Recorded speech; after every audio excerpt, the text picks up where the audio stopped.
What's up, everybody? Welcome back to another episode of Lights Out. I'm your host, Josh. And I'm your host, Austin. And I'm Daniel. We're back with another one. Sorry, guys, I totally forgot to let you know last week or 2 weeks ago that we were taking a week off. I always forget for some reason. We left them in the dark. Just seemed like we disappeared. Yeah, sorry, guys.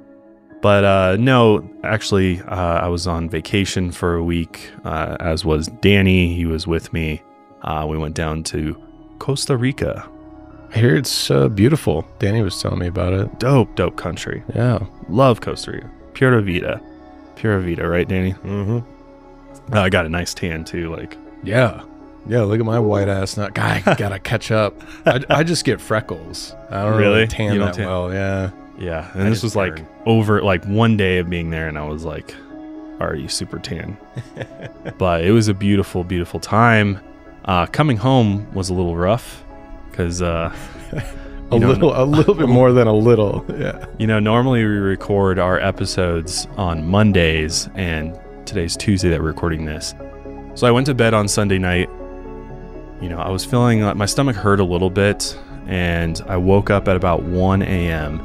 and I felt like I was literally dying. I went to the bathroom and I was just vomiting, like projectile, like barely made it to the toilet.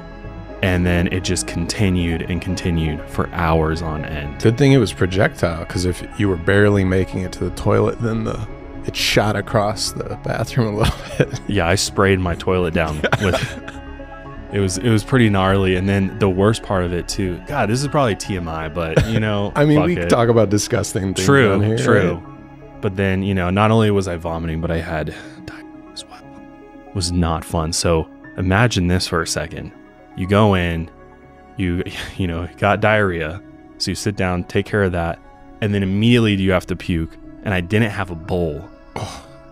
So I was face down in the toilet right after. And it was, which only made me vomit more. Oh my. It was horrible. I'm sweating. I'm just like, I'm considering like calling an ambulance for myself. I'm like, I am dying right now. So I was out all day Monday recovering. Fever, chills, you know, the whole 9 yards. And I think I picked up I think it's called like traveler's diarrhea or something, sickness or something. And did you get sick at all, Danny? No, I felt great. Dude, what's that? Yeah, I don't know. Super strange. Can someone Photoshop Josh? He's sitting on a toilet, but then also there's a toilet also right in front of him that he's leaning over into. So is either, I was thinking back, I was like, it's either Travelers, it was something from traveling, or goddamn Panera bread company. Fuck Panera. Oh, dude. you think it was Panera? I went to Panera for dinner on Sunday, and that was my first thought, was I had food poisoning because I had a Panera like chicken sandwich there. And that place should not even be able to call themselves a restaurant, dude. Because literally it was like a bunch of teenagers heating up food in the microwave.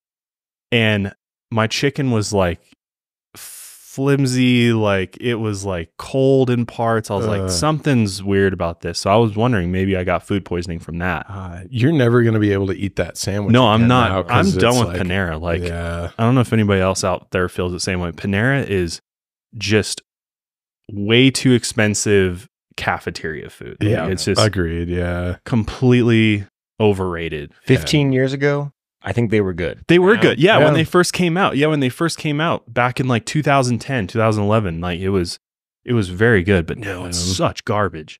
Yeah, and they don't give a damn. They serve you cold chicken. Yeah. And this episode is sponsored by Panera Bread.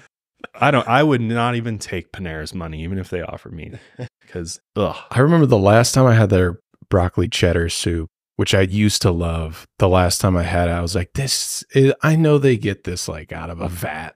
Yeah, and it's just like been sitting there for months at a time. I'm like, this is disgusting. It's always disappointing. Yeah, I don't think anything is made in house anymore.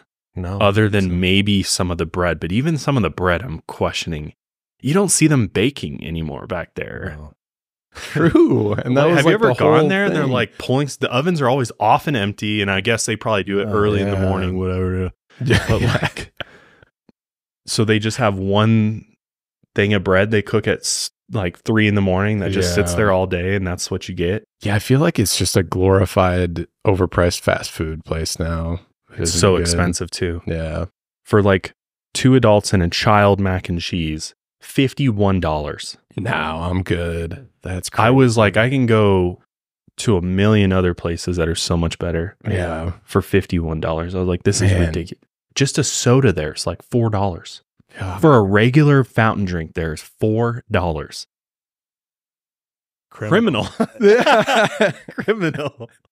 Anyways, we're going to be talking about a real criminal today. Nice segue. Yeah, this case is absolutely brutal. So buckle up. I mean, it is heart wrenching, and just, I mean, there's really nothing good to say about this one. But we're going to be covering the case of Michael Brian Miller, the family annihilator.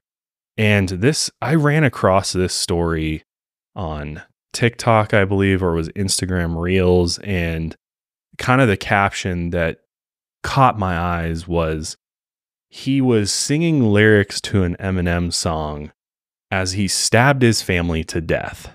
Yeah. And I was like, what the fuck is going on here? And as we'll get into it more, that may or may not be necessarily true. Yeah, I mean, we have to take what he's saying like with a grain of salt, because we'll get into the interrogation and stuff, but a lot of the publications misquoted him, saying like, oh, this is what he said and this is an Eminem lyric, but it wasn't an Eminem lyric. But then he later says he was quoting lyrics from Kim. Right. So we don't really know exactly what he was saying at the time. But he was really into hip hop, which we'll see. That was like a big part of his personality. And as you can imagine, a long history of severe mental illness here. Yeah. And religious delusions. I mean, it's just a wacky story. But let's just go ahead and jump in here and start with a little background on the Miller family. So 29-year-old Michael Brian Miller lived in a nuclear family with his wife, Adriana, and their 10-year-old daughter, Valerie, and their 4-year-old son, Brian. And they all lived together in their home in Glendale, Arizona. By 2009, Michael and Adriana had been together for 11 years. They met in April 1998 when they both worked the same closing shift at Wendy's. Michael asked her out that night and they fell in love, and they married just a year later in August 1999. Adriana was described by friends and family as a loving wife and mother who would have done anything for her family. And according to court documents, Michael had struggled with mental health issues for years, including schizophrenia and bipolar disorder. But friends and family still described him as a devoted husband and father. But what Michael would end up doing to his own family would come as a complete and utter shock to everyone who knew him. On May 30th, 2009, around 9:30 p.m., Michael had just finished a shift making and delivering pizzas for Papa John's. He'd been working that job for the past couple of months, and before that, he worked as a shipping clerk, packing and shipping medication. Recently, he had trouble sleeping, and this was most likely a side effect of his schizophrenia medication. His doctor had just increased his dosage. To counteract the sleep troubles, the doctor also prescribed him sleeping medication. The first prescription sleeping medication caused him to sleepwalk, and it's unclear what medication he had been taking, but it's possible it might have been Ambien, which can have a slew of negative side effects. So the doctor decided to prescribe him something different for sleeping, but it's unclear exactly what he was prescribed with. I was trying to think of some other sleeping prescription medication. I feel like Ambien is the big one you always hear about. Yeah. Especially when people are doing nutty stuff. I've heard people cook full meals on Ambien. Like they have really detailed sleepwalking. Isn't Lunesta another one? Oh yeah, I think that's a brand of a, same with Ambien. Yeah, it's like a sedative used to treat insomnia. Yeah, interesting. This episode is brought to you by my friends over at Helix. Helix mattresses are truly the most comfortable mattresses out there. They have a sleep quiz, which helps match you with the right mattress that you need. So it's based on different sleeping positions, body types, your preferences around sleep, hot, cold, that sort of thing. they will match you with the perfect mattress for you. When I went through the Helix sleep quiz, I ended up getting recommended the Helix Midnight Luxe mattress, and this mattress is by far the most comfortable mattress I've ever slept on. I replaced all my mattresses in my house with the Helix Midnight Luxe. It is so comfortable. It's cooling, it's supportive, it's like a medium firmness, so it's not too squishy, it's not too hard, it's just perfect. And everybody who sleeps in my guest bedroom always says that they love the mattress. It is so comfortable to get the best sleep on it. I recommend Helix to all my friends. I even gotten Helix mattresses for my friends and family, and they love Helix as much as I do. So what's great about Helix is the convenience of it. Once you go through the sleep quiz, you get matched with the mattress for you.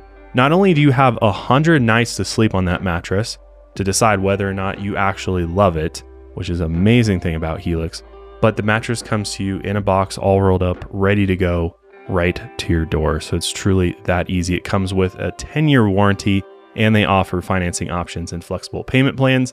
And they have a wide range of mattresses in all price points. So there's definitely one for you. This video is sponsored by Helix Sleep. Their 4th of July sale is running now, and it's a great time to upgrade your mattress. You can get 30% off an Elite or Luxe mattress plus 2 free pillows, or take advantage of 25% off site-wide at helixsleep.com/lightsout. Check out helixsleep.com/lightsout for more details. So what happens next that night in the home comes mostly from Michael's story. So even with the medication, Michael was only getting a few hours of sleep every night. The medication helped him fall asleep, but he would wake up after a few hours. After waking up, he wouldn't be tired, so he'd get out of bed. That night, Michael returned home a little before 10 p.m. and he felt, wide awake. He wasn't ready to go to bed. So his 2 children got ready for bed, and Michael and Adriana tucked them both in. And as Michael tucked his son Brian in, they said their nightly prayers together. Nightly prayers didn't used to be the norm in the Miller household, but as Michael struggled with his mental health issues, he began relying more on his faith. And in his own words, he said, quote, "I was baptized with fire. I feel like I'm on fire for the Lord." And in the past few weeks, he had started the nightly tradition of praying with his children. And on that night, during their prayers, Michael and his son expressed what they were thankful for, which included food, the car, the house, and mommy and daddy. And they also prayed for God to keep them safe. After the kids were put to bed, Michael headed to the kitchen where he ate a late night meal and took his medication, which included his sleeping pills. This was only the second night he had been on the brand new sleeping medication. On the first night, he took the sleeping meds and they worked great, but now they wouldn't work at all. He went to the bedroom where Adriana was watching House Hunters on TV. They both smoked some weed before he tried to lie in bed and wind down, but couldn't get tired. He then put on his headphones to listen to some music. He claimed that this put him into a state of meditation, but he didn't fall asleep, which I kind of know what that's like. I've definitely used music for meditation purposes and just kind of help wind you down. You kind of doze, but you're not fully in slumber. Yeah. So Michael lied in bed for nearly 2 hours meditating, and he might have fallen asleep for a little while before waking up. But when he did, the room was dark and he could see Adriana in the bed next to him sleeping. Since he was wide awake and didn't want to disturb her, Michael headed out to the living room where he decided to browse the internet for a while. He then got on LimeWire, if we all remember that. Yeah, throwback. That program, and downloaded the Jay-Z song Renegade featuring Eminem. He then transferred the file to his MP3 player, and he eventually wandered into the kitchen when Adriana woke up and found him there. And according to Michael, this is when she began scolding him for still being awake after 4 a.m. The argument then escalated to the point where they were both yelling at each other. They screamed at each other so loud that neighbors could hear, and it only got louder until Michael reached for a nearby kitchen knife and lunged at his wife. Michael claimed that at no point did Adriana become physically violent or physically provoke him. According to Michael, she had tried to defend herself and grab the knife, but he pulled it away, causing him to slice 2 of his fingers accidentally. He then proceeded to stab her in the chest, kicked her in the legs to get her to the floor, and then stabbed her several more times. He punched her in the face and stabbed her 4 to 5 times in total. And during the attack, she begged for Michael to stop. In her last moments, she called out for their daughter. By now, the kids were awake from all the commotion, 10-year-old Valerie entered the kitchen and witnessed her mother bloodied and beaten lying on the floor. Michael was on top of her holding the knife in his hand, and it's believed Adriana was dead by this point in time. He then chased his daughter around the kitchen table, and she tried to defend herself, and he then stabbed her in the chest. He stabbed her one more time, although it's unclear where. According to Michael, it was either in the stomach or the shoulder. 4-year-old Brian then entered the kitchen soon after. Reportedly, Michael then stabbed his son 11 times, sometimes even twisting the knife, and his son begged him to stop. Michael said he went after his son with quote-unquote no mercy. He also punched and kicked him during the attack. He later claimed he stabbed his son the most because he loved him the most, and he ended up leaving the kitchen knife blade in his son's upper back. Just so heinous and brutal and just evil. Yeah. It's horrifying. And just, it's family annihilators. I just, it's like impossible to wrap your head around why this happens. And like, clearly, I'm like, really? His wife getting upset that he's up past 4 a.m. made him this angry and like triggered him? Yeah, it's important to remember this is all according to Michael's story. So it's like, is that exactly what happened? I don't know. Just the events aren't adding up at all. Right. It doesn't make any sense. After he got finished stabbing his family members, Michael then rolled a cigarette, said a prayer for about 6 minutes, thanked God, and then called emergency services at 5:12 a.m. And here's some audio from that call. It's definitely eerie to listen to. 911, what is your emergency? I just killed my family with a knife. All of them, all 3 of them. What's your name? Michael Miller. This How? isn't a joke. I'm sorry? This isn't a joke. Okay. Please come out here right away because I am terrified. Okay, are you sure they're not breathing? My son was. Where's your wife at? They're all here in the kitchen.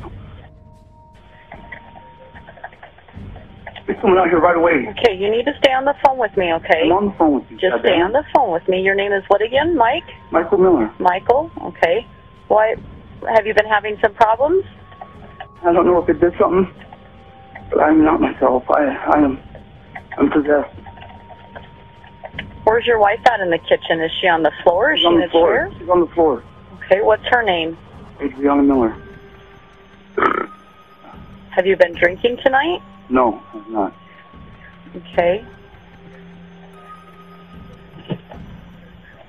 You don't have any other weapons on you? No. Okay, what color shirt do you have on? I'm in my underwear. Okay, I've got officers on the way. You just need to stay on the phone with me till they get there, okay? Is there anybody else in the house? No. Do you have a shirt on or just your underwear? I'm just in regular underwear. Are there any other weapons inside the house? No. Are you sure that you did this and you're not dreaming? No, I'm positive. I'm positive. They are over there. They are dead. I'm not dreaming. Get someone over here. Okay, they're on the way, Mike. You need to stay on the phone with me, okay? Okay. I've got them on the way. Why would your family be up this early in the morning in the kitchen? Well, I work nights. And they woke up. I was threatening my wife with the knife, and my kids came out. And I killed my wife, and I killed both my kids. Okay, are you sure you're not dreaming, Michael? I am positive. I swear to God, this is real. Do you have any blood on your hands? Yes, all over me. It's all over me. Okay, Michael, like I said, I'm staying on the phone with you till we get there, okay? You just need to stay on the phone with me. Can you go to another room? I'm outside. I'm waiting for them to come. No, I don't want you to be outside. Okay, I'm outside. God, Jesus, what happened? Where do you work at? John's Pizza. And you just got off work? No, I got off yesterday at 9. I came home, but I couldn't sleep. I haven't been sleeping. Okay. I had really a hard time sleeping. Okay, so you haven't been to sleep tonight. And no, why is your family up at this time of the morning? Because I scared the shit out of them. I was screaming at the top of my lungs. Uh-huh. And I killed them. Do you have any other family members here in the Glendale area? Not in Glendale. Well, her family. Her family lives here?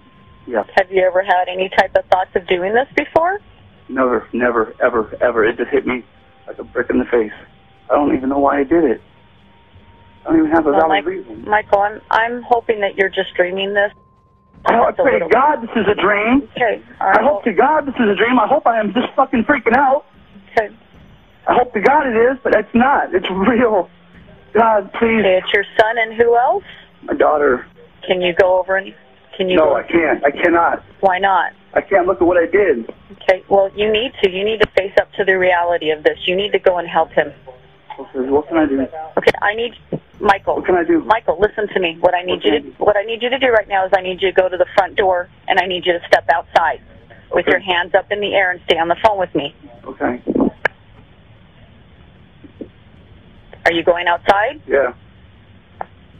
You're out the front door? Yes. Okay, you need to put the phone down and put your hands up in the air. What? Put your hands up in the air after you put the phone down. Put the phone on the ground and put your hands in the air. A few things to note. So, like, I think asking him if he was drunk will come into play a little bit later. He says he's possessed, which is interesting. And then he's very adamant that this is real. And then by the end, you know, he's like, I hope I'm just losing my mind, but this is real. They're dead. That's important to note for later in the interrogation, I think. Yeah. Because you expect somebody had some type of breakdown or psychotic episode that maybe they would not be so aware of what's going on or so coherent almost. It's almost like and you almost sense maybe some regret there. Yeah. Too in his voice. And the fact that he can't go back in there and look at them right, or try to help his son or whatever, you know, something's going on where he's processing what he just did. So when first responders arrived at the scene, his son Brian was still breathing. He sustained multiple stab wounds to his torso, his chest, his upper back, and wrist, and they rushed him to St. Joseph's Hospital where he went through surgery and a long stay in the ICU. But what's absolutely crazy and amazing is that he ended up surviving this attack. But it was a long road to recovery. He had to be fed through a feeding tube during his recovery. And as police searched the rest of the home, the inside looked like a waking nightmare. Adriana and Valerie were found dead in the kitchen. Both of them had clear defensive wounds on their hands. Michael's bloody fingerprints and footprints were smeared on the walls and floors. The red trail led into the bedroom where police discovered Michael covered in blood, standing silently in his underwear, and they immediately took him into custody. While in the holding cell, detectives prepared for an interrogation and they noticed Michael was extremely agitated. He ended up defecating in his cell and then smearing feces on the walls.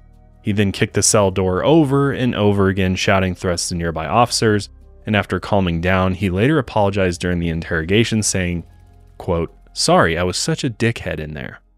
Defecating in the cell and smearing feces on the walls. Yeah. Does that seem staged? Is that real? Seems a little staged to me in this particular situation. I think that's the really tough part of this is how much is he playing up the mental illness as opposed to it being an actual result of the mental illness. Yeah. That is the quintessential question for this case. It really is. Is he just hamming this up, or is this a genuine mental health crisis that we're witnessing? Because it's like he's doing these things and he's being like, "Oh, sorry for doing those things," you know? Right? Yeah. Which I don't know. Maybe that's something that people do in some cases. But right. It seems like he's like losing himself and then gaining lucid thought and realizing his actions and then dipping back into losing himself again. You know, it's kind of strange seeing that.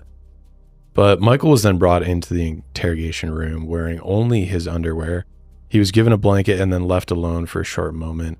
On the cameras, while he was alone, he could be heard whispering things to himself like, quote, "Oh, Father, what happened?" and, quote, "Jesus set me free to Jesus." When Detective Brad McMillan returned to the room, Michael complained about his sore shoulders from being handcuffed for so long, and after Michael did a few shoulder stretches, Brad began the interrogation. Michael basically began explaining his marriage with Adriana, still talking about her in the present tense, which is strange, and some note this as maybe some evidence of him possibly thinking she's still alive, even though on the 911 call he was like, no, they're dead. Something to consider. He detailed their first pregnancy and Adriana's weight gain. Nothing really out of the ordinary. During their second pregnancy, Michael mentioned they had smoked weed. He also mentioned he had done cocaine, but only once. And after explaining how he got his job at Papa John's, he also explained what was going on in his life just before getting this job. And here's a short clip. I was at Jack in the Box, Papa John's. I had a problem with alcohol, and I got to the point where I wanted to drink alcohol every single day, all day. I'd get home from work, and first thing I would do was pick up a beer, and I'd have 12, 13 of them, and that's not right. Well, one day we went to church. I did this. I did this. I tried to kill myself. I was serious about it. This wasn't no joke. I did that really hard. I wanted to get out of there. I wanted out of life. When was that?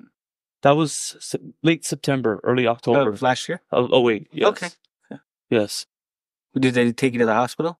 Yes. Yeah, well, those cuffs. Oh. God damn. Those cuffs just about kicked my ass. My hands are all swollen from those cuffs. I asked them if they could loosen them, and they said they would, but my hands are swollen. I don't know why they're swollen. Okay. I don't know. You got a cut on your finger? Yes. Okay. So he admits he was an alcoholic. He also admitted to trying to take his own life. Is he setting the scene? Is he being genuine? Yeah. I mean, seems to me based on this that it seems like he's being truthful here. Like that's just my inkling, but Yeah. I could be completely wrong, but it just seems like he's kind of opening up to this detective here who's interviewing him, and he's just very matter of fact about things too. You know what I mean? Like he's just very quick with it versus trying to orchestrate a story per se. He's like, and just kind of like to say I had 12 to 14 beers and being so specific about it seems to me to be like, that'd be a genuine detail that you would include, right? Yeah. Versus, if you weren't to include that, maybe something different, but 12 to 14 beers. So it doesn't make you go back to the 911 call. You hear him burp there. Yes. And it makes you wonder if... that's why she immediately asks, have you been drinking? Yeah.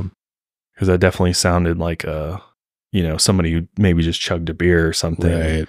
Right. And maybe he did after he killed his family while he was on the phone with her, was drinking a beer or something. Right. But yeah, I don't. This guy's just got a lot of shit going on. Yes, a lot. When Michael explained his psychiatric history, he said he had been through several specialists in the past several years, and he had been seeing a county specialist since 2004. He saw another doctor in 2003, and apparently his issues with mental health escalated in 2003 when he was hospitalized for, in his words, getting sick. We don't know exactly what that means, but this was when he was first diagnosed with schizophrenia. Throughout the interrogation, he kind of continued to ramble about the Bible throughout his responses, which is interesting. He then claimed he was being followed by strange cars and also claimed he saw a sand crab turn into a leaf. So we're seeing him go into I don't know if he's just being completely transparent with what's going on or, is this some sort of fabrication? Because they haven't really gotten into the murders yet. But he's setting the scene, I feel like, where it's like, I had a problem with alcohol. I'm seeing these strange visions. I'm hallucinating. I'm having delusions. And so he could be being honest, but I'm not sure, right? And this is when he knew that his struggle with mental health was severely declining, and he used alcohol to self-medicate. And while Michael recently abused alcohol, his 4-year-old son actually attended a religious class during church. And the community kind of learned he had this problem because his son asked the teacher if her soda was alcohol, which kind of took her aback. Pretty shocking. Why is a 4-year-old asking me if just my regular soda is alcohol? And when they kind of contacted Brian about their concern, this was a wake-up call for his drinking problem. He then admitted to Detective McMillan that he had tried to commit suicide in late September 2008, about roughly 8 months before these murders. And meanwhile, Police are back at the home, at Michael's home, where they found 63 pages of printed documents in his dresser. Some claim these were freshly printed. I'm not sure exactly how you would know that, other than maybe they're just in really good condition. Maybe they're still warm. Yeah, let's say if they're warm, that would indicate they're freshly printed. Right. But so they were Humana articles, which is just, you can just go online and find these, and they were about mental health care. 63 pages, and they outlined mania, sleep disorders, bipolar disorder, schizophrenia, and several more mental illnesses. It's believed that these were not given to him by a doctor. It's unlikely a medical professional would have given him this many documents to look through. Patients are typically given only a few pages at most, about depending on the illness, but they would never send you home with 63 pages. Yeah, like here's my textbook on this. Right, yeah. Doesn't it's like usually sense. A little like printout, right? A little brochure or something. Yeah. So someone at home had printed these. We don't necessarily know if it was Michael or not. Some argue Michael was maybe just educating himself on illnesses that he suffered from. Others think he might have been researching the illnesses so he could fake a mental health crisis. And this is known, we've covered this before. It's also known as malingering. So it's basically feigning mental health issues or exacerbating them, because you might actually have them, but you're kind of amplifying them theatrically. And obviously this is all to try and get a lighter sentence in the end.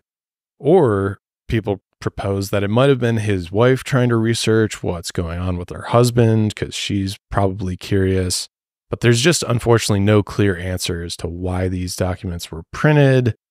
Some people say, were they strategically placed there for police to find after this had happened? Who knows? I don't think there's really any way to discern one way or another, because it could be any of those scenarios. Right. But yeah, back to the interrogation room we go. Yep. This is when he confesses to the attacks, and this is crazy. Obviously, we need to talk about what happened with you calling the police department over. Can you just tell me what happened? I was at home. I didn't get any sleep last night. My wife got up, and we were running around the house doing stuff. And I pulled out a knife and I stabbed her. I stabbed my daughter, stabbed my son, punched my son in the face. I was trying to kill him. But it wasn't me. Really? It wasn't me. Who was it? It was me. Yeah. It was me. And, the reason why we're here to talk is I need to make things right. And to make things right, that's why I need you to tell me what happened. Okay. And so we can make it right. I've been talking to you for about 5 minutes, and I know you want to get this off your chest. And so we're going to start from the beginning. Okay. If that's okay. Yeah. And we'll just kind of go through it. Isn't that just wild to hear? Yeah. It's like, it wasn't me. It wasn't me. It was me. It's almost like a comedic beat. Yeah, it's very strange in how he says that. But maybe he's just realizing, like, maybe he's trying to convince him, but then he just reels back and he's like, that was me. Yeah. I like this. This detective's approach to interrogation. It's very passive and kind of like calm and almost therapist-like. Yeah, true, actually. Which I feel like is working really well here, because he's almost like, if he is, faking any of these things, he's, doing it himself. He's not really having to do anything. Just like, all right, tell me what happened. Yeah. And that's a good point. Maybe, he knows that he has had this psychiatric history. So maybe the detective, that was his game plan, to go in there and put on the psychiatrist moves. Yeah. So obviously we want to know more on what was going on with him and his wife, because I think that's like the big question here is, how did this get to the point where you are now attacking her and then subsequently attacking your children? So let's hear what he had to say. So you took the pill last night? Yes. Okay, and you didn't sleep? No. Okay, so about 4 a.m. you said? About 4 a.m. I woke up. And what happened? My wife got really mad at me for yelling, or she got mad at me for not sleeping. Mm-hmm. I go, babe, you can't get mad at me for not sleeping. It's not my fault. And she, well, fucking, no. She goes off, no. And I say, well, what the fuck is your problem? And then I started meditating in my brain. And I started thinking, okay, well, God the Father, Jesus the Son, who's the Spirit? Who's the Spirit of God? And I started thinking it was Lucifer. I thought it was Satan. I thought it was God the Father. I thought he was married to Lucifer, and they had a son named Jesus. Okay. That's what I thought. And then I was indwelt by Satan, and I killed him. What the that makes no sense. Yeah. Yeah, how do you even dissect that? It's just He's just spewing nonsense. and it's like, is that his mental illness it's like coming into play here? Or is that just him like he doesn't give any details, first of all, of what they were really arguing about. It was just, she wanted me to go to bed. Which makes no sense. No sense at all. Yeah. Because like, I think everybody who has a significant other has had them get upset with you for not coming to bed with them or staying up too late. For sure. But that's never enough to like lead into anything like this. And we do know factually that the neighbors heard them screaming. Right. So what are they screaming about? Yeah, who's screaming over like go to bed? Yeah, like no, that. Not my I don't believe that for a second. That was doesn't the she like? Wouldn't she understand that he just started this new medication as well, and there's a possibility that, and that's what makes you think like he was doing something else possibly or something. She caught him doing something. That's what I'm thinking. Whether it was drinking or potentially we'll get into pornography here because here in a minute we'll explain more on that whole thing. But something up, because if she's going off at him to that point, I just have a hard time believing it's just because he wasn't in bed sleeping. Yes. Like she must have caught him doing something else that enraged her to the point that an argument ensued, because then he's just like, then she's a blah, blah, blah, blah. And then Jesus and Lucifer, they get married. And it's like, dude, what the? Or it was she did something to enrage him. Right. Which, I mean, seeing as illogical as this guy is, it might have been nothing and he just snapped for whatever reason. I also, okay, not to get my tinfoil hat on, but I am not sure why we don't have a clear prescription of what sleeping medication he was on. I am going to propose that maybe Big Pharma is trying to shield that from the public, because I have heard things like Ambien. People have lost their minds on Ambien and done wild stuff. Gotten behind the wheel, caused car accidents, killed people. So I wonder, I would love to know what sleeping medication this guy was on. Because I know that can manipulate everything about you. So I don't know. I'd also like to throw that into the mix, that could have escalated things or made him act strange. And well, if that's the case, then does the doctor have some liability in this? Because like what was the dosage? What did they wean him off of his old one onto his new one, or was it like, boom, here's a full dose of it? He took it. I don't think it's a coincidence that this is only the second day of this type of medication and something and shit's just going here. Yeah. Interesting. I don't know. Something to note. I'm not like, we just don't have enough here. Because I don't think we were able to find his I mean, we don't have his police report or anything, toxicology report or anything like that. That's all being kept by the police. But yeah, that's a good point. It's very interesting that, we know about some of the other medications, but for whatever reason, we don't know about this new sleeping medication he was on. Yeah. Yeah, they're very powerful though. They are. They can mess with you. But at a later point in the interrogation, Michael mentioned he wanted to have sex with Adriana that night, but she apparently turned him down. When asked if that upset him, Michael said no. He's like, look, we've been married 11 years. She's turned me down all the time. It wasn't that big of a deal. When asked if he watched porn on the computer that night, he said no, but then he later said yes. And he insisted that Adriana was only mad at him about staying up so late. So clearly there's an inconsistency there, right? I don't believe that for a second. Yeah. I don't believe that for a second. So there's clearly more to this story, and he's lying about something. It's just exactly what, I'm not sure if we'll we'll get that answer. But here's Michael detailing then after things escalated how he murdered his wife. You said you killed them, meaning your family. Yeah, I didn't kill my son though. He was still alive. Yeah. Tell me a little bit. Tell me a little bit about that. When you said your Satan was in you, what happened? I lost all control. I had no self-control. None. Uh-huh. I just snapped, and she became like a demon. All right. And I just. So what'd you do? I killed her. How? With the knife. Where was the knife? I stabbed her a lot. I don't know where. I mean, where's the knife? Where did you get the knife? In our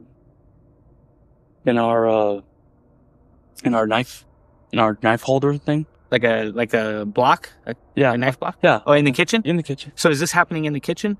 Yeah, in the kitchen area. It wasn't in the kitchen. It was more near the dining table. Oh, okay.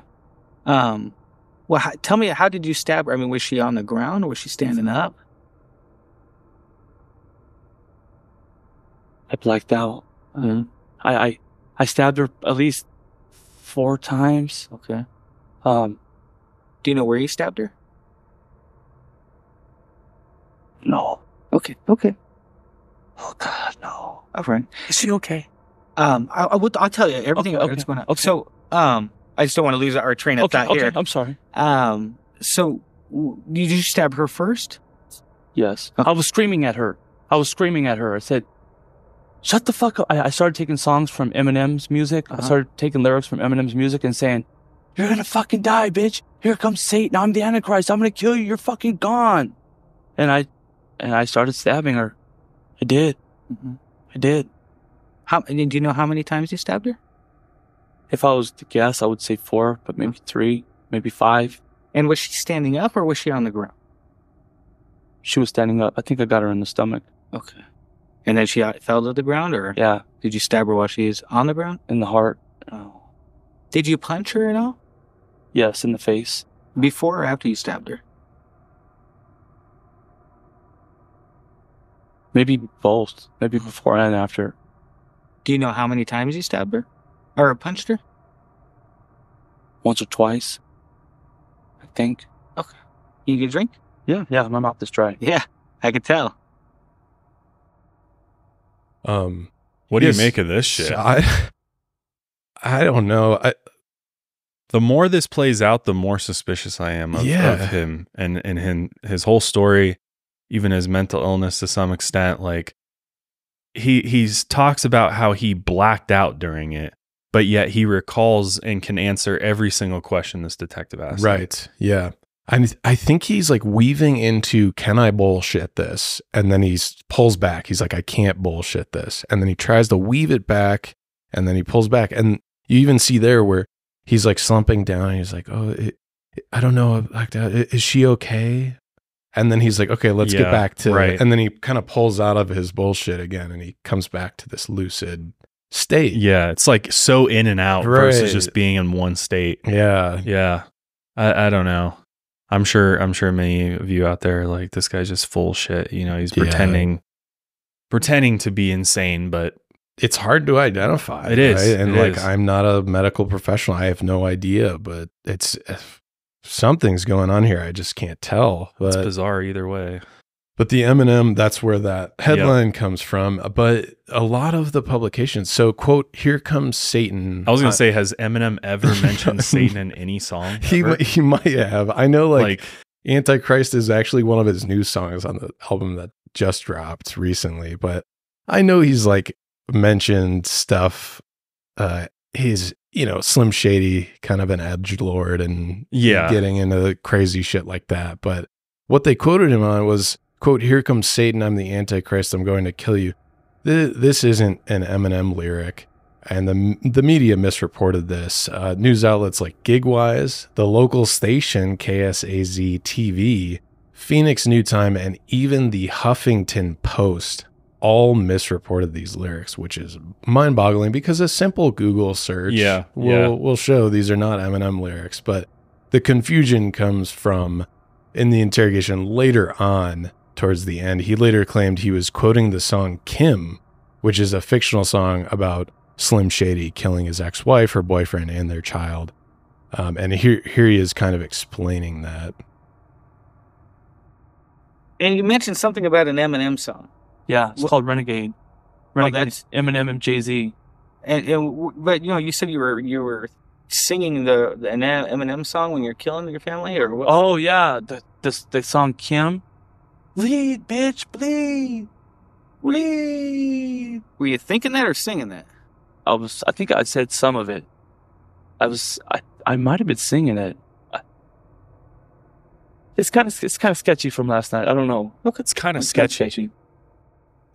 He goes from, I have this clarity and I know exactly what happens, to like, I don't know, it's kind of sketchy. I don't really remember much. It's so frustrating to listen to. Yeah, it really is. I mean, I can't even imagine being this detective right now, like trying to figure out what the fuck happened, and this guy's just all over the place. Yeah, singing some Slim Shady, and he like has to prompt him to get him to like agree to the timeline, which is interesting. Yeah, he's like, well, didn't you sing? Weren't you singing the song Kim by Eminem while you're stabbing her? He's like, oh yeah. It's like what?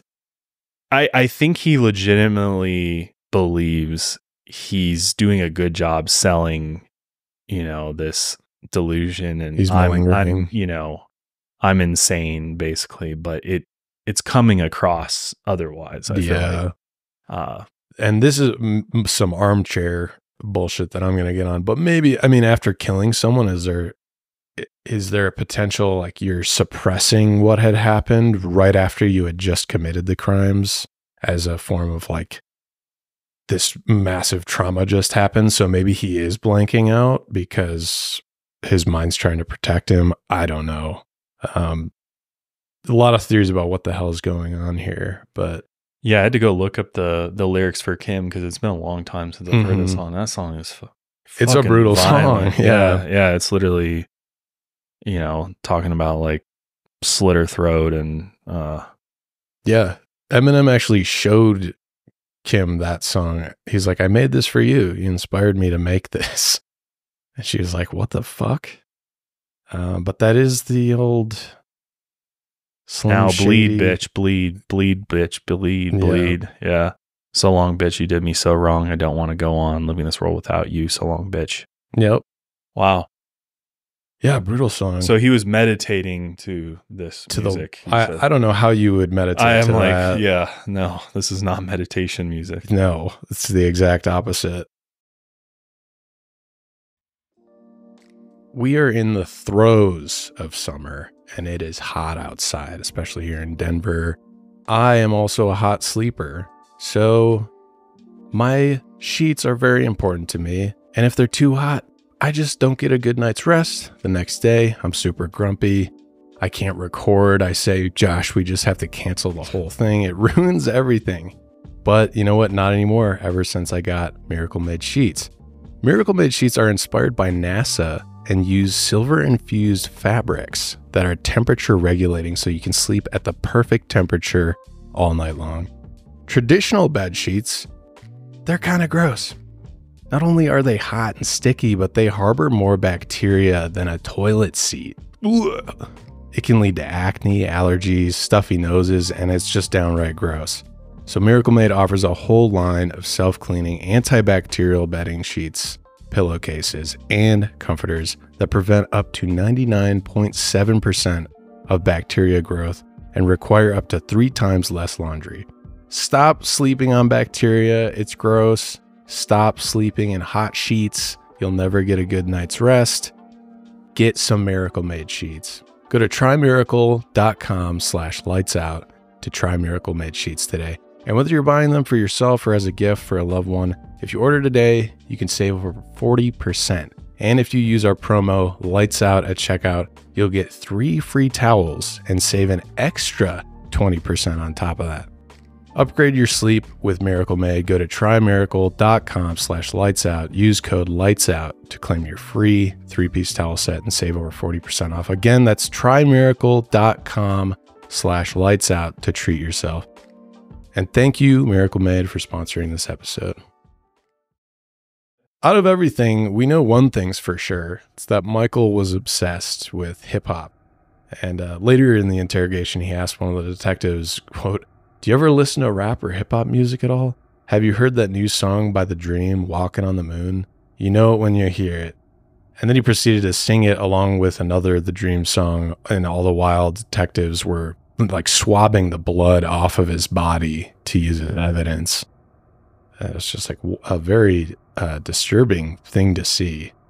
And through all this, they're returning to the crime. And Michael goes on to detail how he killed his daughter and how he thought that possibly Satan had put a spell on his house. Yeah, so we have the whole hip hop element, and then we have this whole crazy delusional biblical, religious. Yeah. Let's hear what he has to say. I stabbed my daughter too. Yeah, tell me about that. She came over and she started freaking out and "Daddy, stop!" And I just got it and just right in the middle of her chest. I just stuck it right into her chest. So she came out after you were stabbing your wife? No, I had the knife in my hand and I was gonna stab her when she came out. When your daughter came out? Yes. Because you knew she was gonna come out, or I didn't know she was gonna come out. I thought there was a certain spell on the house and that I didn't think she would actually get up and come out. I thought Satan was gonna keep everyone asleep so I could just kill her, but I didn't know what I was gonna do with the other two kids. He was screaming and I grabbed the knife and I started walking towards her and she started panicking like you would not believe. And I got her. I think I got her by the hair or by the arm and just sunk it in her. Right. Got her. In the chest or stomach? I think in the chest. Okay, then what happened? She fell to the ground and her eyes were open. She looked like she was...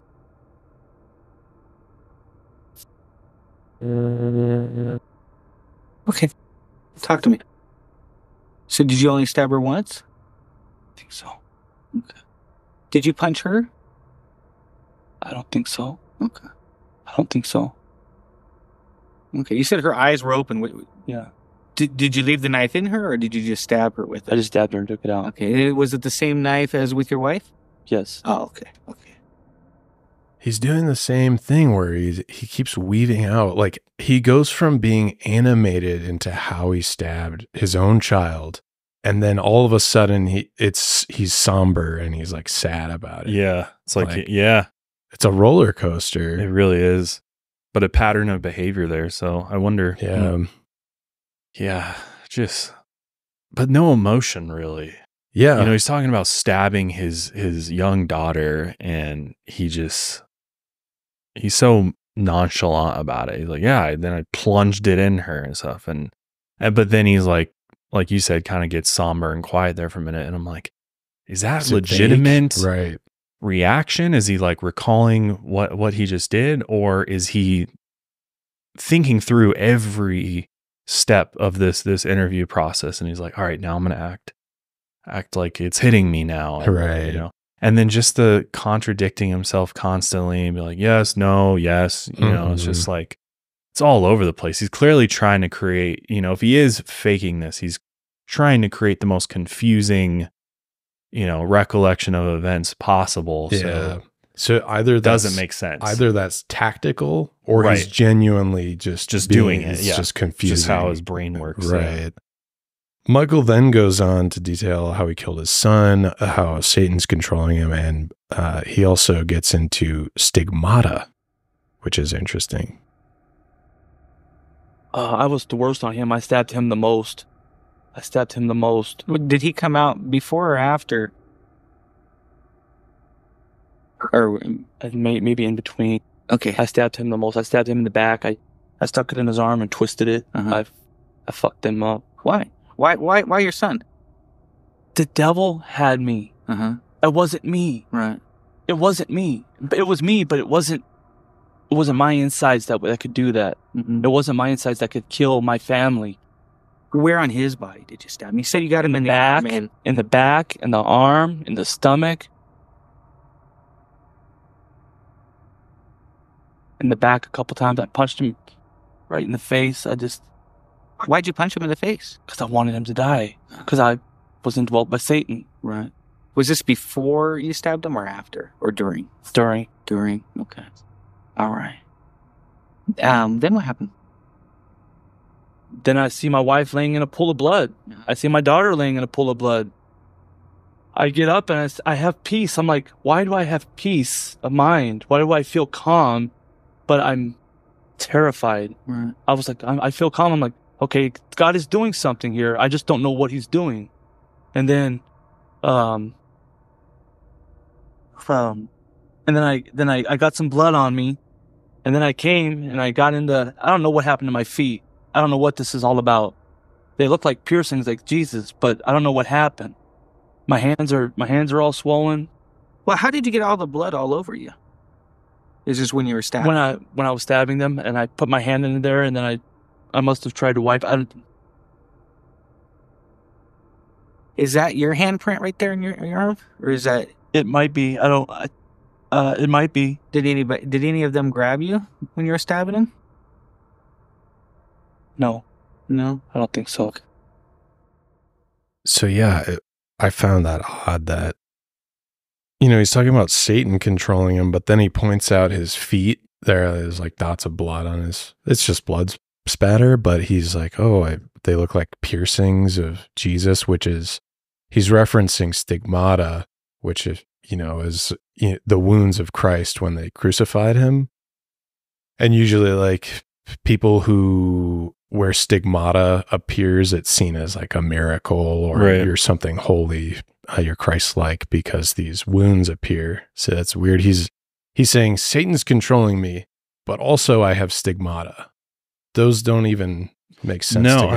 And that's what I was taking away from it too, is his depth of religious knowledge seems very, very low level. Yeah. And he doesn't seem like he's trying to come across as like he's this crazed, deeply religious, disturbed individual, and he truly believes that he's possessed by the devil. But to me, it just seems like a lot of name dropping and just kind of like, because there's nothing that makes any sense whatsoever about what he's saying. But it's like, it seems like he's somebody who's maybe gone to church a few times and he's just referencing that.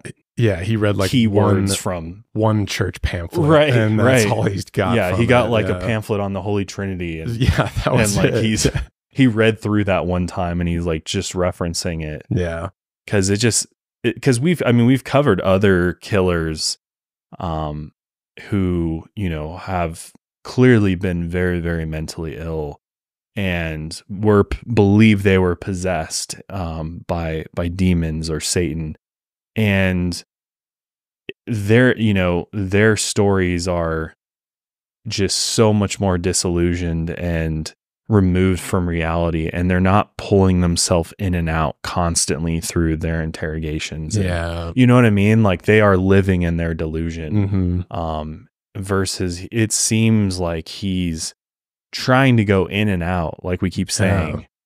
Throughout this whole process. It's whiplash. Yeah, it really is. And it's to me, it's not convincing. Again, I'm not a professional, but I'd love to hear the detective's point of view, like what he's thinking at this point. Definitely. It's like, is this guy just full of shit, or he's got to be like kind of confused, but maybe he's like, I see right through this. He does do a great job of keeping him on track, of kind of pulling him out of his bullshit and like, let's put him stick back to the facts. on the facts. Yeah.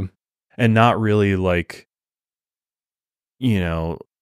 letting him build upon those, if he is like making this shit up, he's not allowing him to like, tell me more about that and just let him keep going. Like he's trying to stick to the facts about what happened. For sure. And what his role in it was. Right. Which is obviously important for building a case against somebody like this. But yeah, we have a few, or do we have one more clip? I think I want to show you.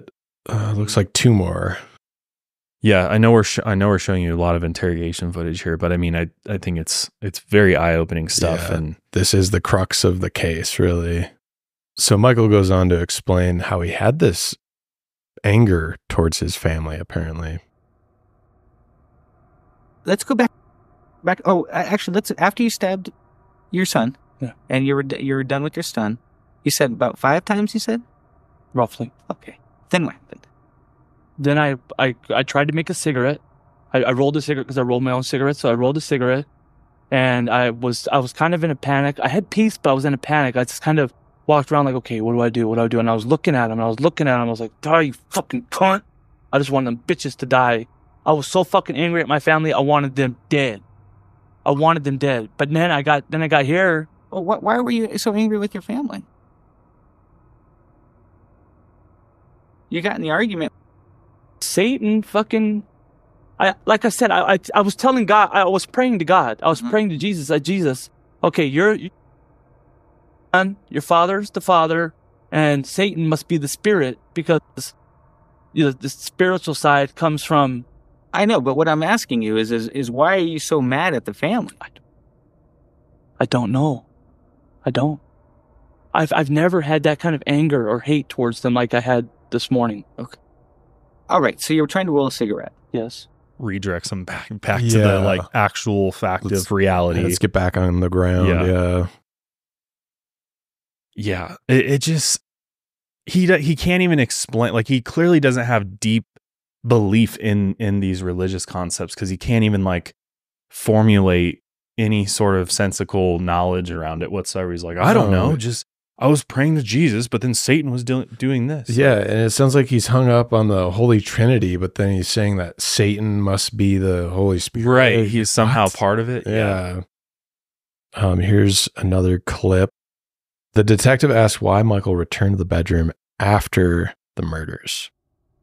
Well, I was in your house, and I saw your bloody footprints down the hallway towards your bedroom. Okay. And you're dripping blood. Why did you go back there? To pray to Jesus, to thank him for what he did. What did he do? He saved my family's life. How did he save their lives? He used me to shoot him or stab him. I didn't shoot them. He used me to stab them, and then he brought them back to newness of life. What do you mean by newness of life? My calling in life is to witness to Mormons and Catholics. Okay. I see the spiritual realm. Okay. I'm a beginner, but I feel like I'm learning the spiritual realm pretty well. I feel like not at all. I feel like God is doing something with me that's going to be magnificent. It won't outdo. But but my question is what is newness of life? Yeah, newness of life. What are you talking about? Your family's dead. Yeah. Well, they were dead in their trespasses, and now they're raised to newness of life. I think he's trying to say, like, Heavenly Father. They are seated in heaven. heavenly places. They are seated in the heavenly places. Yeah. Yes, but I don't think we really understand what that is. I don't think we really understand what that is. I don't think you understand. He doesn't understand jack shit. He's talking about Mormons too. He name dropped Mormons. Mormons don't believe in the Holy Trinity. So this is elementary. He doesn't know anything. Shit. He grabbed a Mormon pamphlet. He grabbed a Catholic pamphlet. This guy doesn't know anything about what he's talking about. No, not at all. So as you know, meanwhile, detectives are back at the home. They're still investigating, and they discovered a print of Da Vinci's The Last Supper right near Adriana's body. This is a super famous painting. We'll post it on the YouTube channel for you to look at. Apparently it was set up on its side, propped against the kitchen counter and the wall. It had a spatter of blood on it. They noticed it had been oriented so that Adriana could look at it from her position on the floor on her side. It's believed that Michael placed this here after the attacks, so maybe she could look at it. I'm not sure. Or this is him orchestrating a story. Yeah, there you go, setting up the scene, because he did have some time after the attacks to do whatever the hell he was doing. So, and here is our last interrogation clip on Michael. The big question: did he know right from wrong? Because that's what we need to know at the end of this. And He makes a lot of claims here that don't make sense, but let's see what he has to say. From the things that you did yesterday all the way up until right now. Yeah. So you're there. Yeah, there. You know what's going on. Okay. You've already told me what's the difference between right and wrong, right? Right. Right? Yeah. Okay. I know the difference. And you know I know the difference. Okay. Wrong. Yeah, it's wrong. Okay. Did you want them to die? At the moment, I did. What about right now? No, they're alive and well, and I love them.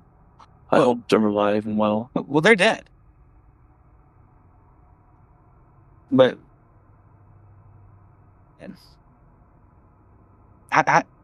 Do you want them to die? No. Where do you think they're... What are you thinking right now? I'm thinking you're lying. They're alive. No, I'm not lying to you. I haven't lied to you all day. Okay. Yeah, that's not the way I work. That's what I'm thinking. You know? All right. Yeah, you're Do you have lying any to me. questions for me? Right. God. It's like I get to go home, right? God, good on this detective for keeping his cool the entire time. I feel like most of us would lose our shit. On this guy. I would be so irritated. And also, that's why I said, remember that phone call, right? Because he's saying in that phone call, they're dead. I did it. Yep. I wish this was a dream. They are dead. And then all of a sudden, he switched his tune. Yeah. It's like, oh, what? Yeah, you're lying to me. I think they're still alive. Yeah, come on. So early in that interrogation, too, Michael said, quote, on the physical sense, it's wrong, but in a spiritual level, it's okay. Thinking that he's sending them to heaven or something like that, right? And the last thing he said in the interrogation room to the police was, quote, I really think it was just all a bad dream. I don't believe him on that one. I think he knew what he did, and he knew it wasn't a dream. When the detective left the interrogation room, leaving Michael alone, he could be heard praying to himself again, quote, God, you gave me peace. You gave me hope. Father God, please heal them. Jesus, heal them. This is not real. This is not real, Jesus. This is fake. You're testing me. You're testing me. Satan is in control. And he later said, quote, I love you, Jesus. Oh, Father, I'm so sorry, but you're in control. You know the outcome. You know the beginning from the end, Father God. Have your way with us. Have your way with us. Have your way, Father. Oh, so confusing, man. Yeah, very confusing. So after the interrogation, obviously he's got to get his defense together. He's got to try to figure out, how is he going to plead his case here? And, you can imagine exactly what Michael's defense would do. They do exactly this. They saying that his actions were driven by his mental illness, including symptoms of paranoia and delusional thinking. I mean, it seems like if I was his defense, I would that'd be my defense for him as well. I'd be like, sure. Look at the interrogation. He's clearly, he's clearly delusional. He's rambling. Yeah, he's making no sense. He's flip-flopping back and forth. Does he really know what's going on? I mean, it's a good strategy, I'd say. It's probably the only strategy you have to go off of at this here. rate, yeah. But then again, you go back to the interrogation and Michael's able to manage a consistent timeline. He's able to answer all the questions and communicate about what had happened on the night of the murders. So was he really in that much delusion that he couldn't remember it? But no, he remembered all of it. He answered all the questions down to the very details of how many times he stabbed his daughter. Right. So many wondered if his mental illness had in fact caused him to lose control, or if he was both mentally ill and fully in control of his choices while still knowing right from wrong. Neighbors who lived around the Miller's house came forward to police and told them about the constant fighting going on over there. One neighbor said, quote, the couple's yelling reverberates throughout the neighborhood. So it sounds like they had a very rocky marriage at best. Others also claim that the Miller children weren't allowed to attend friend activities when invited. That's interesting as well. So he's very controlling over his children. Other neighbors who often babysat the Miller children described Michael as, quote, angry and abusive. One night, a witness claimed Michael wanted to leave the house and drive somewhere while he was still drunk. Adriana tried to grab the car keys to stop him, and Michael slapped her. They claim that Michael often left the house like this and would peel out while leaving, and when he would return, he would drink more. Michael admitted during the interrogation that he did struggle with alcohol abuse. Police later contacted Michael's parents, and they also confirmed this. His mother said that he had a history of struggling with drug and alcohol abuse. His father was also suspicious that Michael had once stolen prescription opioids from his home. Police also discovered bottles of alcohol in Miller's home, suggesting that he might have been drinking sometime before the murders. So it really makes you wonder if when he had, gotten up that night, if he went and started drinking and the alcohol mixed with any sort of medication, especially the types that he's on, terrible combo, is going to have horrible side effects. Yeah. But at the same time, I'm like, if he was that inebriated, would he have been able to remember all the things that he could remember? Right. So that's the That's hard a good thing. question. Yeah. But Michael was later charged with 2 counts of first-degree murder and 1 count of attempting to commit murder in the first degree. The county prosecutor argued that it was clear these murders were premeditated. They also said his crimes were carried out in a, quote, an especially heinous, cruel, and depraved manner, warranting aggravating circumstances and consideration for the death penalty. In court, Michael's family came to his defense, saying that he was a kind man who loved his family. Adriana's sister told Michael, quote, she would have done anything and everything for you. She never could have imagined in her worst nightmares that one day she'd have to try to protect herself from you. But even then, Adriana's family pleaded for the judge to remove the possibility of the death penalty for Michael. In October 2009, Michael accepted a plea deal. That December, he was convicted on both accounts of first-degree murder, and he was given life sentences for each with no chance of parole. He was also convicted for the attempted murder of his son and sentenced to another 10.5 years. And as a result of all these sentences, he will spend the rest of his life in prison. His brother Mitchell pleaded with the courts to take Michael's mental health into account. He reminded them all that Michael had struggled with anxiety, depression, bipolar disorder, and schizophrenia for years, and he asked them to reevaluate his sentencing, but the courts refused. Michael is currently being held in the Lewis, Arizona State Prison Complex in Buckeye, Arizona. His son Brian has stayed out of the media spotlight. Allegedly, he is still alive living with his aunt, and he is around 18 years old. Which, thank God, Brian survived. Right, I hope he's doing well up there. I mean, and I'm happy for him, just living his life, staying out of the spotlight. I think that's probably for the best. I did come across, there's still just the answer of why, right? Like what would drive somebody to do something like this? And I did come across an interesting article that reported on this study back in 2013. Apparently a criminologist, David Wilson of Birmingham City University, UK, he conducted a study of family annihilators. And I guess around this time in 2013, they were seeing in the UK a strong uptick in men killing their families. So it kind of became worrisome. So he and these other authors proposed that men who kill their families can be separated into basically 4 distinct types. And in this typology, the anomic killer sees his family purely as a status symbol. When his economic status collapses, he sees them as a surplus to requirements, meaning he just sees them as, wow, I just have to pay a bunch of money to keep these people around. Right. The, quote, disappointed killer seeks to punish the family for not living up to his ideals of family life. The, quote, self-righteous killer destroys the family to exact revenge upon the mother in an act that he blames on her. And the, quote, paranoid killer kills their family in what they imagine to be an attempt to protect them from something even worse. David Wilson also explained that the private nature of some families could be a reason why fathers had once seemed like loving fathers and dutiful husbands, maybe from an outside perspective, but in the privacy of their home, they could have been completely different. So I think that's important. I mean, where do you think he lies somewhere in one of those types? Yeah, I think it's tough because I don't think even these cover all the different types. Because I was trying to think, one of the most infamous family annihilators is Chris Watts, and oftentimes it can be paranoid, in an attempt to protect them from something even worse.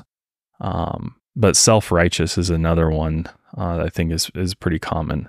Yeah. Exacting revenge upon the mother in an act to blame her for why their life is so terrible, or they're preventing them from having true happiness with somebody else or something like that. And it is important to note that in this case, the mother was the first one attacked. Right. So it's hard because, like, obviously paranoid makes a lot of sense too, because if you believe that he really was,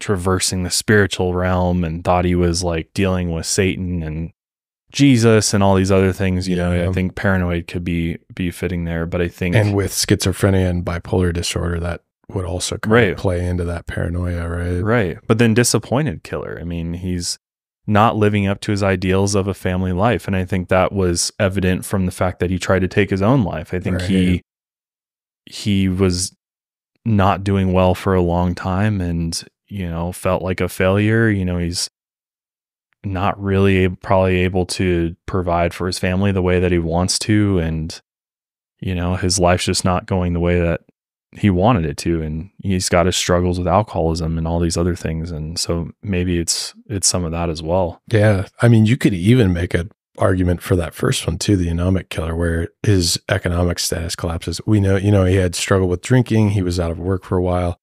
He talked about Papa John's and even how that night when they brought him in, he was like, I only made like $30 tonight or something. Yeah. He was kind of upset about that. So he almost checks off every single type here.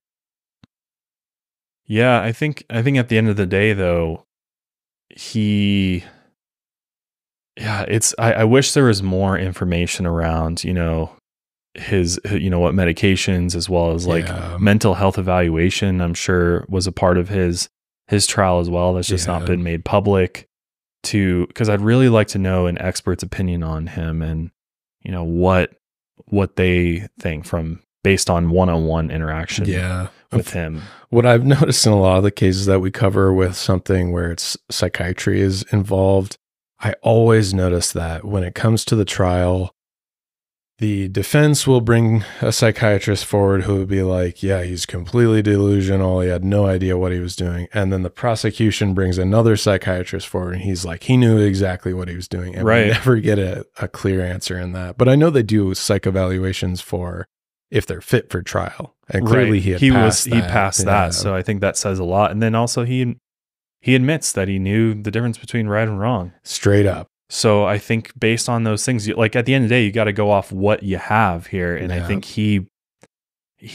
put it all out there. Yeah. And so I think if you just take everything that he said, I think we all kind of have to come to the conclusion that he knew what he was doing that night. And he confessed to everything that had happened. And he said he knew right from wrong. So, I mean, you got to take that as base value. Right. I guess, right. And I mean, he did escape the death penalty. So, at the very least, I feel like his family's got to be happy with that, I guess. But I mean, I think he deserves to be in prison the rest of his life. He seems like a dangerous individual. Yeah, for sure. Whether he's just a cold-hearted evil killer or he's, severely mentally ill. And I mean, if he does this to his own family, what would he do to somebody else? So, yeah, I think if Adriana's family, the victim's family, didn't back him up and ask the judge, don't go for the death sentence, he might have been executed, I feel, if the victim's family didn't defend him like that. Yeah. I want to hear Danny's thoughts. What do you think? Where do you kind of stand? Do you agree with us or you feel like there's something we're missing? He's cracking his knuckles. I mean, I just really wish we could have seen a toxicology report, or something along those lines, just to see what was in his system. If there was a mixture of, maybe the opioids his dad was talking about. I mean, in my personal beliefs, I think he was probably drunk that night. If in my experience with people that are alcoholics, if they drink a lot, they can't sleep, they're going to start drinking. They're going to start abusing medication. So I don't know. I don't think this guy deserves to walk free. Maybe not the death penalty, but I think him spending life in prison is the only only option here. He's obviously dangerous, and I mean, a man who can kill his whole family in cold blood and then crack a joke about it later that morning, he doesn't deserve to walk free. And also, this is really off topic, but especially in that first clip, I don't know why, but his cadence and the way he carries himself really reminds me of Nick Swartzen. Yeah, that's interesting. Oh, yeah, his voice kind of. I can see that too. Yeah, but yeah, that's a little off topic. But I mean, yeah, I think he knew exactly what he was doing. I think he regrets it now, but I think it was more of a. It's obvious that he has a lot of mental health issues. Definitely. But I do think he was playing into that. Oh yeah, for sure. And I mean, he could have been staging it, through the printouts, through the Last Supper, picture there. Like he kind of could have been setting it all up. Yeah. And that's why they even include in malingering cases, it's like, it's not just that they're faking mental illness, it's that they could have a mental illness and exacerbate it. Right. Yeah. Exactly. Which makes a lot of sense. So yeah, let us know your thoughts on this one. This one is it's a horribly sad, and I feel terrible for his wife's family and his daughter, and they lost their lives for nothing at the hands of this guy. So let us know your thoughts. Do you think he knew what he was doing, or was he just out of his mind?